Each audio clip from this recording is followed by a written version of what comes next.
Eric Holland with Sound Advice. Tom Morello is my guest. We are backstage, actually in the green room, Jazz at Lincoln Center, before the Songbook series, American Songbook.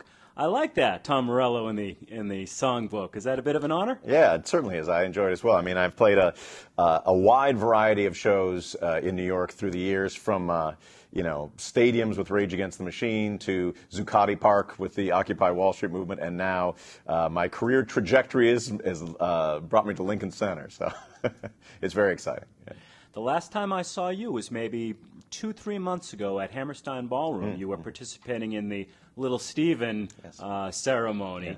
And I thought your speech was one of the highlights of the night. You mentioned you were at Harvard and you heard Sun City, and it was very inspiring. Yeah. Well, music and politics have always been my two. Music and political activism have always been my twin passions. And Little Steven and his song Sun City certainly merged those well. And as a young aspiring guitarist and radical, it was an important formative song for me. Who were some of the other guys? I mean, you covered Woody Guthrie on the Union album. He would be a natural guy to point to. How about some other maybe less familiar people? Sure. Well, I mean, I think there's a lot of links in the chain of the, for lack of a better term, sort of like social justice songwriters, and some of them are System of a Down, are heavy rockers. Others are, Pete Seeger, from Phil Ochs to The Clash, Public Enemy. Those were bands that spoke to me when I was. I grew up on like heavy metal music and Wizards and Dragons and things like that. And while I always liked the aggression of the music, I could never really relate to the lyrical content. It didn't seem to have anything to do with my life or the real world that I lived in. There was bands like The Clash and Public Enemy who initially sort of built that bridge between great music and big ideas. I see that not only are you going to be guesting with Springsteen, as you have in the past, you're going to be filling in for Little Steven next month. Yeah, there is no crystal ball I could have looked into when I was moving to Los Angeles decades ago with the Darkness on the Edge of Town cassette, blasting away in my Chevy van, that one day I would be playing those songs with Bruce Springsteen on tour. So it's a real honor. I'm a huge Bruce Springsteen fan, and it's quite an honor to be playing with the E Street Band. That'll be an honor. It'll be fun, and it'll probably be a hell of a lot of work. They're changing the set list every night. You got that right, man. It's certainly the most homework that I've had since my Ivy League days, and I've never played so many B-flat chords in my life, and my mind is spinning right now. Born in the USA, born to run, born wherever. I got to know all those songs.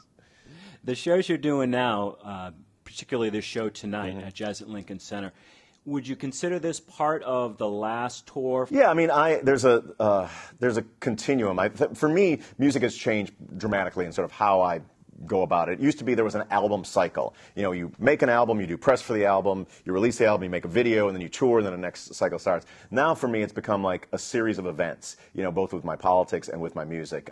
It'll be playing with Springsteen on this day. It'll be playing an Occupy Los Angeles event on that day. It'll be, doing the Little Steven thing, or coming here. And it was a real honor to be asked to do the Songwriters thing at Lincoln Center, and in such a classy venue. And so I'm very, very happy to do it. But certainly this is part of the overall, the album that's the most recent one is the Worldwide Rebel Songs, and many of those songs will be played tonight. That's the fourth album under the Watchman moniker. The Nightwatchman. The Nightwatchman. Yeah, that's right. When that started, it was safe to say that was kind of an acoustic folk alter ego, but it's really not that anymore, is it? Yeah, initially I wanted there to be a firewall between my acoustic singer-songwriting and my work with Rage Against the Machine and Audioslave, the electric guitar playing. Over the course of 4 albums, I've mellowed in that opinion. I feel much more comfortable just being me. I play electric guitar, I write acoustic songs, merging the two, both on the record, Worldwide Rebel Songs. There was plenty of screeching solos as well as murder ballads. And in the future, I intend to keep that balance going, because it's like, if you can play electric guitar like that, you probably should. At least that's what my mom keeps telling me. Yeah. Absolutely. Yeah, and that really rings true about the firewall, where in the beginning it was there and now it's not. Yeah. It was very important to do something that stood apart and separate from the band. You know, it was a solo endeavor. It was explicitly folk music, and I was trying to, you know, sort of step away from the band thing and from the Marshall stack thing. But, you know, now it's like I've made peace. The two sides have made peace with one another, and they can coexist. And some of the shows I've been playing, the Nightwatchman shows now, have been some of my favorite shows I've ever played, where I'm able to really, it's the totality of what I do. You know, I do play guitar and I do write songs, and now they all happen on the stage at the same time. The Nightwatchman is ongoing, and I've heard you, or you've been quoted as, this is kind of the rest of my life. Yeah. As you say, this is me, yeah. and it's the totality. Are your other bands ongoing? There's not a consensus about that. No, oh, there is a consensus. They are not ongoing. Okay. Yeah, I mean, it's there's nothing planned for Rage or Audio Slave, or and there may be another Street Sweeper Social Club record at some point. But you know, one of the things that has been definitely a turning point for me is I have two small sons, and the number of hours in the day to spend in band meetings and things like that, deciding not to do world tours. I have a lot less time for that than I did before, and I really want to concentrate on, when I'm making music, I want it to be something that's very, like 24 hours of my musical day is spent with music now. You know what I mean? As opposed to sort of figuring out whether or not there's going to be music, which sometimes, I mean, the bands are fantastic, and it's when a band's chemistry is good, it creates a thing that you could never do alone as a solo artist. A solo artist, you get a purity that you could never have with and a sort of a purposefulness that you can never really have with a band that's organized democratically. And so I enjoy doing both, but right now the democratic band meetings are held with my 3-year-old and my 22-month-old, and the music is with the solo project.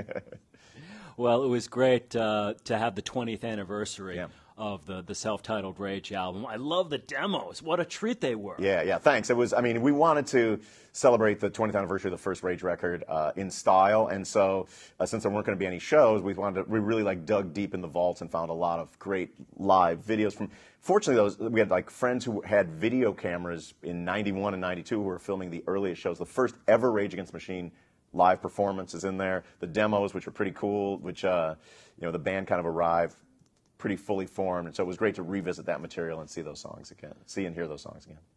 When Rage was first getting together, was it always going to be a political band, an overtly political band? Yeah, there was no doubt about that. Rage was always a political band. What we didn't expect it to be was a popular band, in part because it was a political band, but there were no designs on commercial success whatsoever. It wasn't that we were punk purists. It's just there was no music like that was on the radio or in clubs or signed to record labels. So we didn't think that, it was the kind of music that anyone would want to hear outside of our rehearsal studio. I think that that music, that first record especially, was made in that kind of very purist vacuum, and I think that's one of the reasons why people were drawn to it.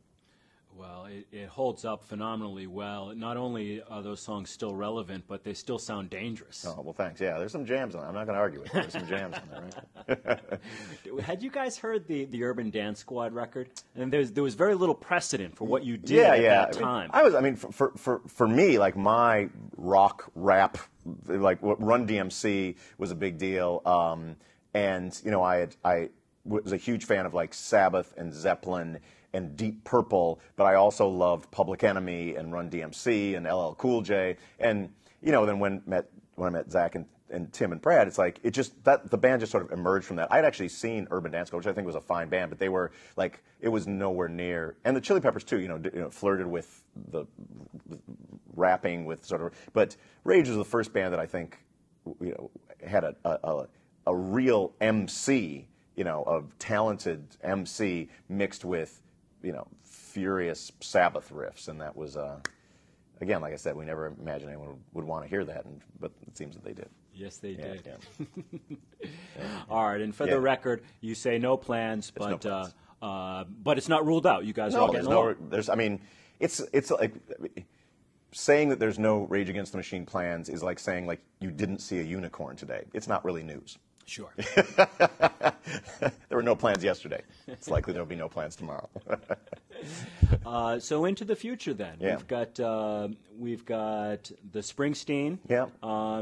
What do you see for the rest of the year? Yeah, I'm going to make. I have songs written for the next Nightwatchman record, which when I get back from Australia with Bruce Springsteen and the E Street Band, which is a crazy thing words to even come out of one's mouth, I'll begin getting those songs together and sort of deciding and figuring out what the direction is for the next Nightwatchman record. But I'm really excited. I hope to get it out this year, but it'll take whatever time it takes to finish it. But that'll be the next project that I dive into head on.